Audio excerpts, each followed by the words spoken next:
noite de sono que o Senhor nos deu, que o Senhor nos permitiu, Senhor, e que a tua graça, o teu favor, tua misericórdia seja sempre sobre nós, que o Senhor nos permita, Pai, contemplar de muitos e muitas mais anos de noite de sono, Deus, cuidada, guardada, abençoada por Ti.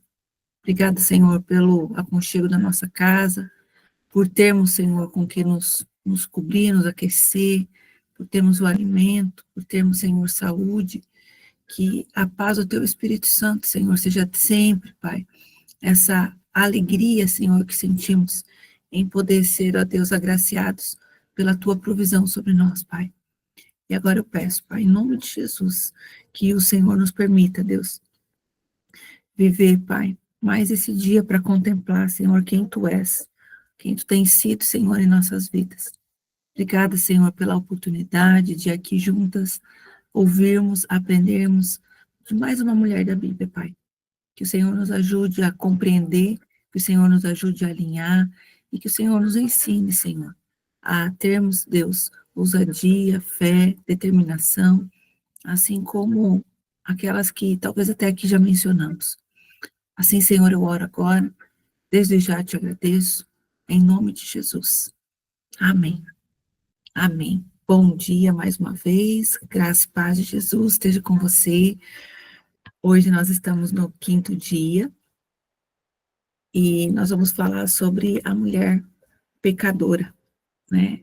Talvez você já tenha ouvido falar sobre ela, talvez seja um texto que te salta aos olhos quando é mencionada, né? E é sobre a história dessa mulher que nós vamos poder conversar um pouquinho, né, a respeito, e ela nos ensina muitas coisas, né? Por mais que a Bíblia diz e ressalta isso, dizendo que era a mulher pecadora, né? Mas ainda assim, ela tem muito a nos ensinar. Amém? Então diz assim: e eis que uma mulher na cidade, que era uma pecadora, sabendo que ele estava à mesa em casa do fariseu, levou um vaso de alabastro com unguento. Então, e eis que uma mulher na cidade, que era uma pecadora, sabendo que ele estava à mesa em casa do fariseu, levou um vaso de alabastro com unguento. Lucas 7, 37. E entrando em casa do fariseu, assentou-se à mesa. O texto bíblico inicia-se com um detalhe importante, mas que passa despercebido pelas pessoas que fazem uma leitura corrida. Jesus estava jantando em casa de um fariseu, quando foi abordado pela mulher pecadora. A Bíblia diz que, sabendo que ele estava à mesa em casa do fariseu, ela pegou o seu vaso de alabastro e foi até ele, né? Então, aqui, para nós iniciarmos a introdução desse texto aqui, a gente vê que o texto, ele não, em momento algum, ele anula em colocar, né, essa característica usada, esse termo usado por essa mulher, porque não é citado o nome dela, mas é citado um adjetivo dela, assim como nós falamos sobre Lia, sobre Ana, né, sobre a mulher sunamita, né, nós falamos que elas, a mulher samaritana, né, que elas eram mulheres que adoravam, eram mulheres que tinham talvez um adjetivo positivo, mas aqui nós vemos que essa mulher,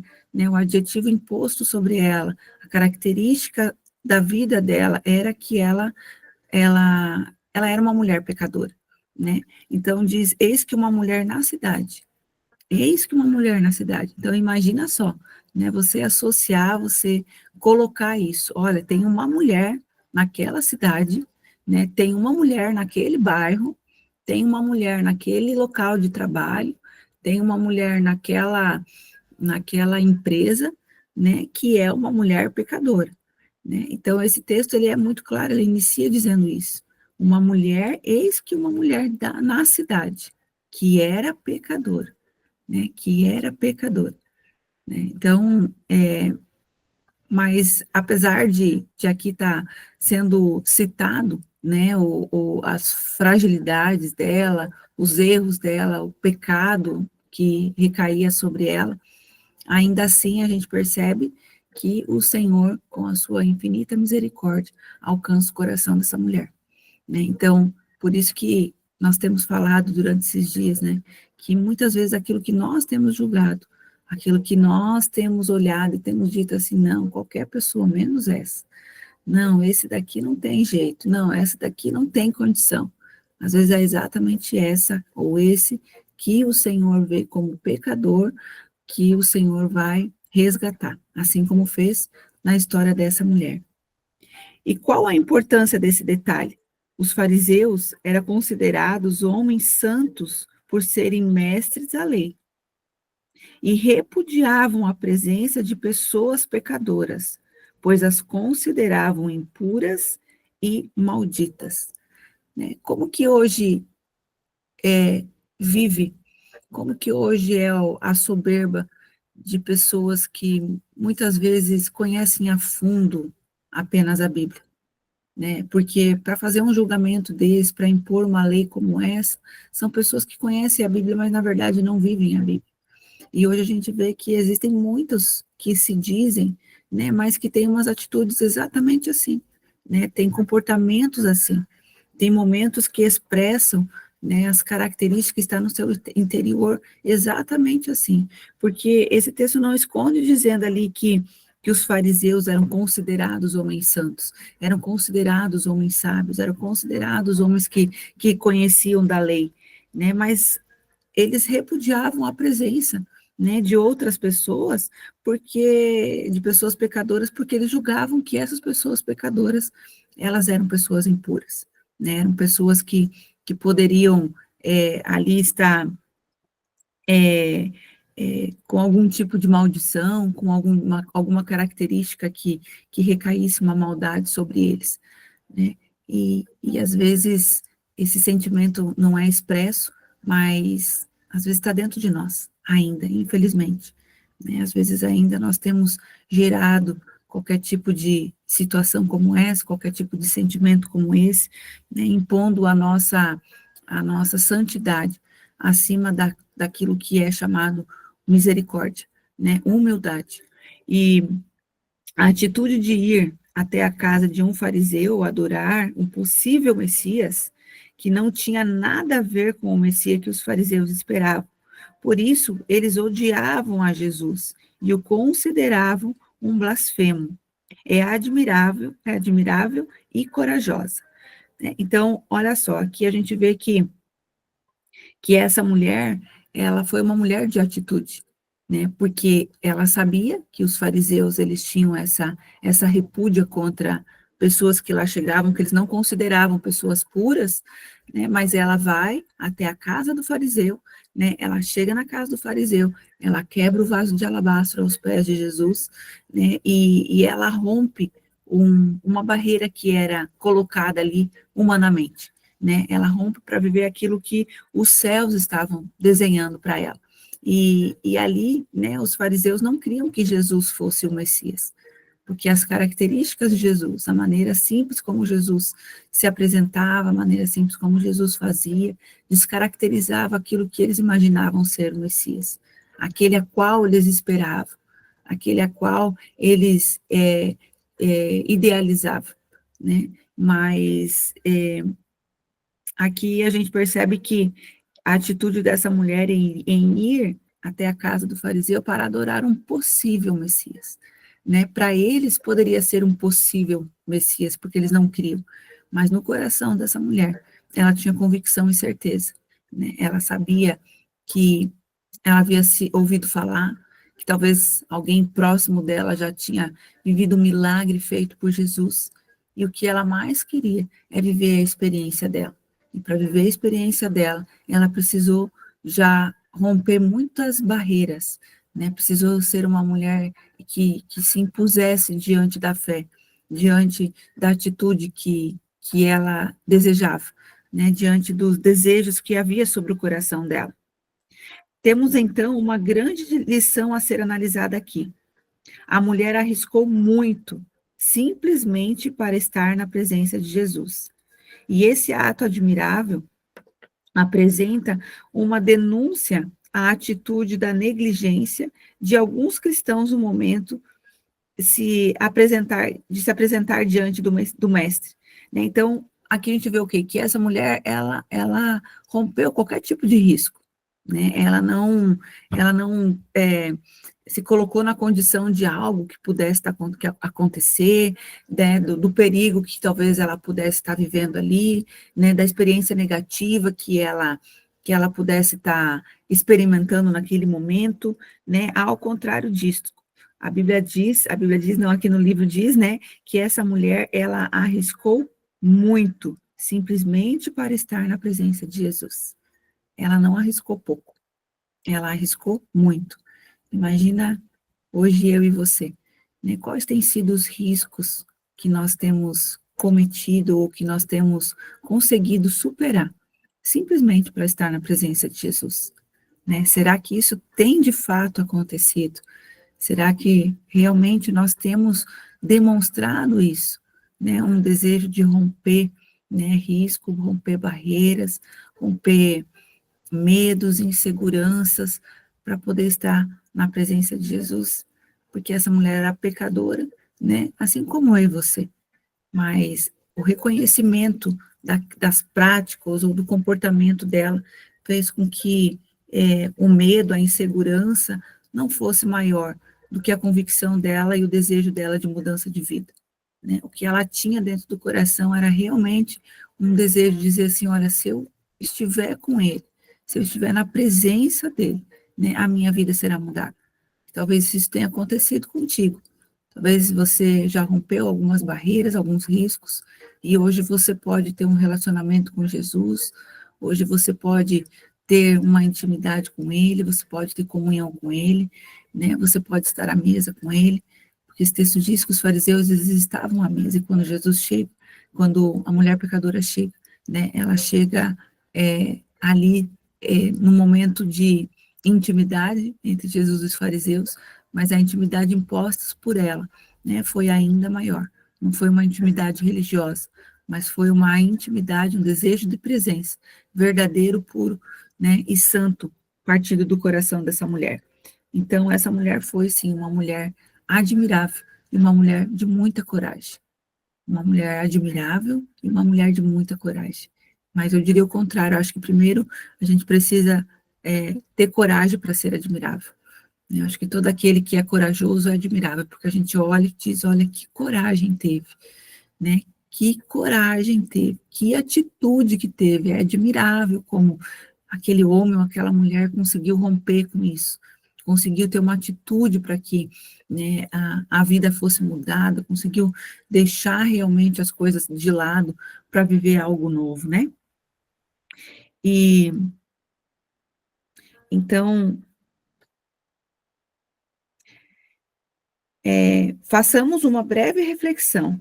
Quantas vezes você já viu alguém ir à igreja reclamando o caminho todo, ou ir por obrigação, né? Será que você já ouviu, já viveu algo desse jeito? Já presenciou uma cena assim, né? Quantas vezes você já viu alguém ir à igreja reclamando o caminho todo, ou indo por obrigação? É uma pergunta aqui, né? Quantas vezes você já viu isso? Quantas vezes você já presenciou isso? Quantas vezes você já viveu uma situação assim? Ou até se entregar à habitude e ir ao encontro de Jesus como se fosse qualquer coisa, sem dar valor nenhum, consciente ou inconscientemente. E quantas vezes você foi essa pessoa? Quantas vezes eu e você fomos essa pessoa?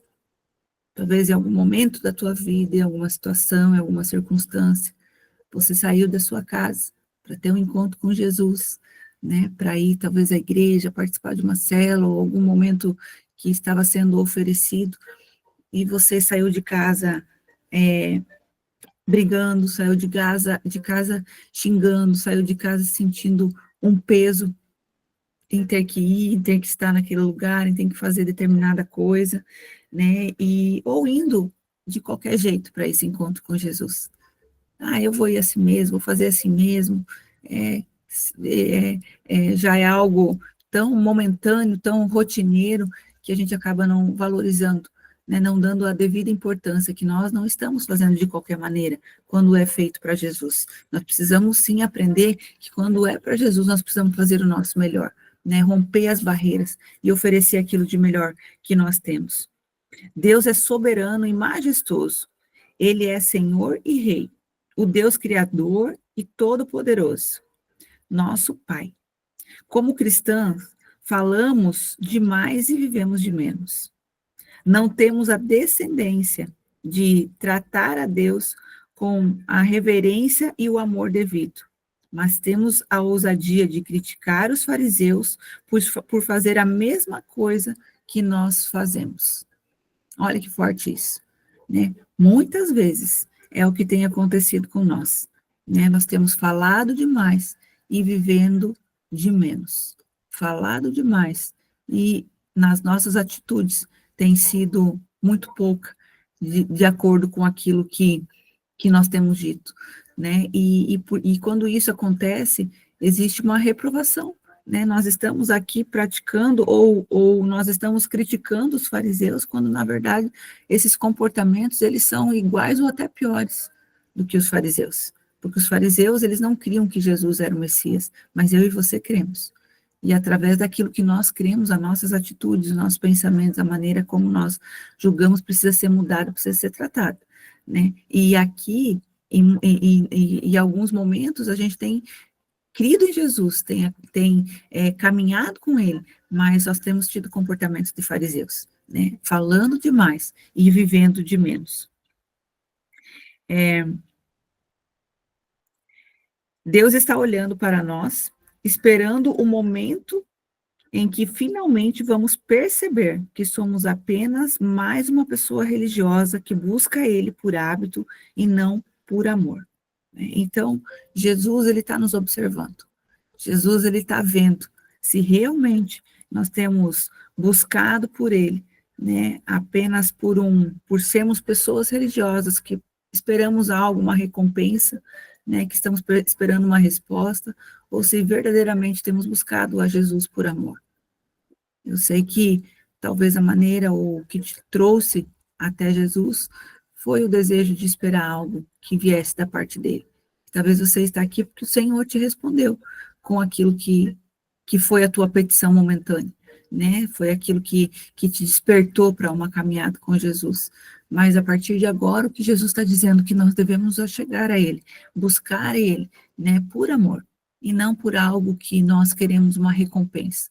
A recompensa, ela precisa ser entregue a nós de acordo com a nossa obediência, né? A recompensa, ela chega às nossas mãos, ao nosso coração, de acordo com a nossa obediência, né? Não de acordo com aquilo que muitas vezes nós temos o nosso coração inclinado.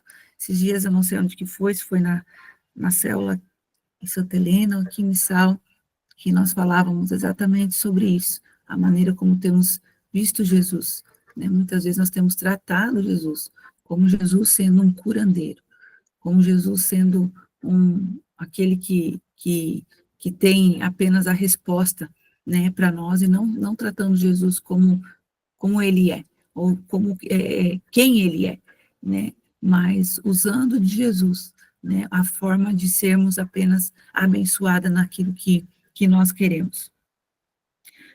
Afinal, se nós estivermos buscando por amor, nada seria um empecilho para estar na presença dele. Nada. Nem tempo, nem distância, nem oportunidade, nem opressão, nem tristeza, pecado, pessoas ou objetos. Apenas sucederia o prostrar de suas filhas aos seus pés, derrubando a vida em forma de unguento e humilhação em forma de lágrimas, né? Então, esse momento aqui é algo muito forte, né? Porque às vezes, por isso que diz aqui, né, que muitas têm falado, têm falado muito e vivido pouco, porque nos momentos das atitudes tem sido falha, tem sido negligente, tem sido mulheres que não são ousadas, né, têm se acometido muito mais nos seus prazeres, né, nas suas condições, né, porque quando nós realmente fizemos por amor, nada é empecilho, né, nada é empecilho, não é nem o tempo, nem a distância, nem a oportunidade, nem opressão, nem tristeza, nem pecado, nem pessoas e nem objetos, né, o mesmo tempo chuvoso que vai estar num dia de culto, num dia de célula, é o dia chuvoso que você levantou para ir trabalhar, né? A mesma tristeza que você sente por algo que aconteceu na tua casa, é a mesma tristeza que te fez levantar para ir trabalhar, né? Então, as mesmas pessoas que te chatearam um dia dentro da tua casa, vai te fazer levantar para ir trabalhar, né? Então, às vezes a gente tem justificado, tem colocado situações, circunstâncias, se tem algo que está escrito nas estrelas, é esse tipo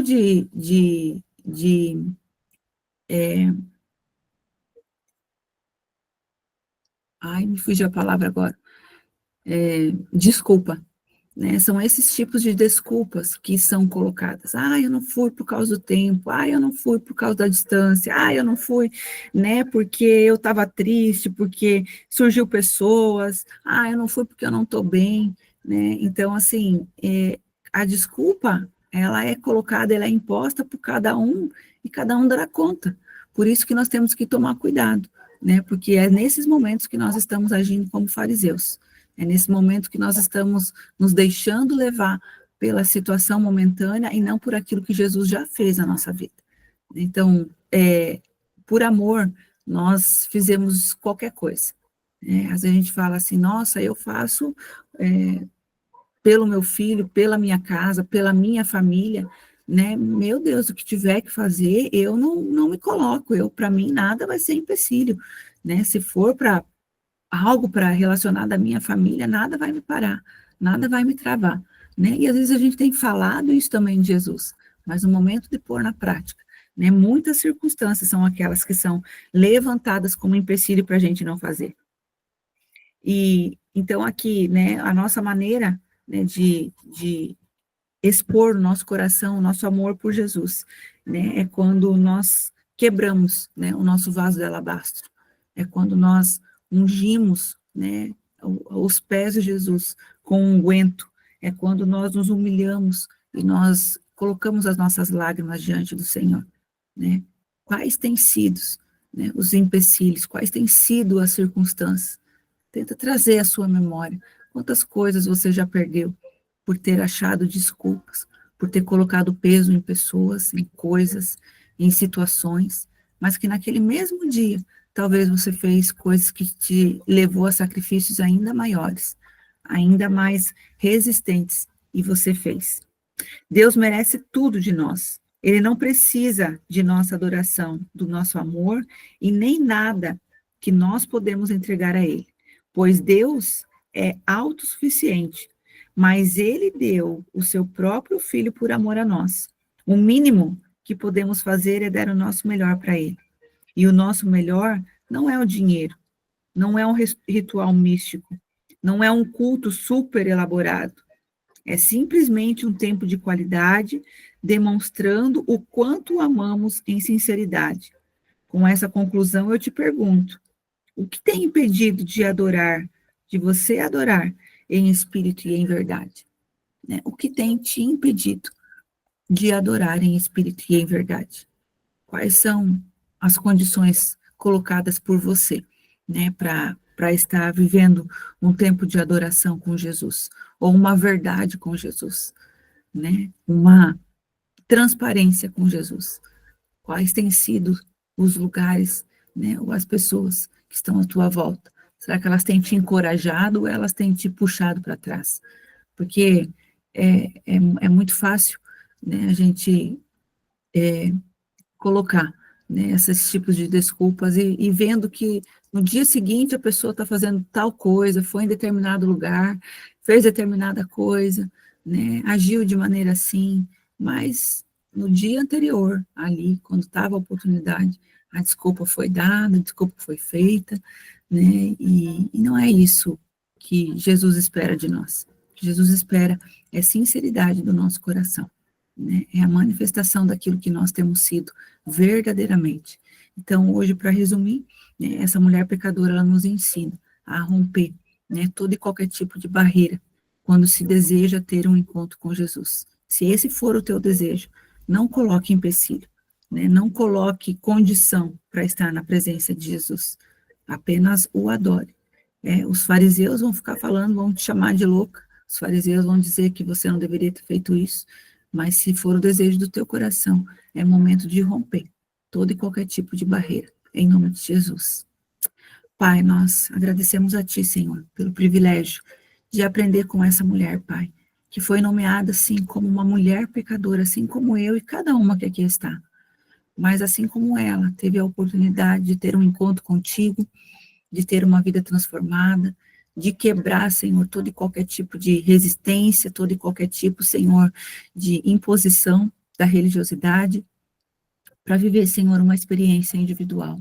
E eu peço, Deus, em nome de Jesus, se alguma mulher aqui ainda, Senhor, não viveu, Senhor, essa experiência de quebrar, Pai, aquilo que talvez para muitas pessoas é algo de valor, é algo que remeteria, Senhor, uma condição, que nós possamos, Senhor, aprender com essa mulher, Pai, que o maior valor está na Tua presença, que o maior recurso, Senhor, é aquele que o Senhor nos oferece. E por isso eu te peço, Espírito Santo, que no dia de hoje, essa ousadia, essa graça, esse poder seja aperfeiçoado através de nós, Pai, através das nossas fraquezas. Eu abençoo, Pai, cada mulher que aqui está. Abençoo o trabalho, abençoo a saúde, abençoo, Senhor, a casa, abençoo, Senhor, o coração, Pai, a vida dos filhos e tudo que elas forem fazer. Que possa ser, Senhor, sensível e agradável ao teu coração e aos teus olhos. Assim eu oro, te agradeço. Em nome de Jesus. Amém.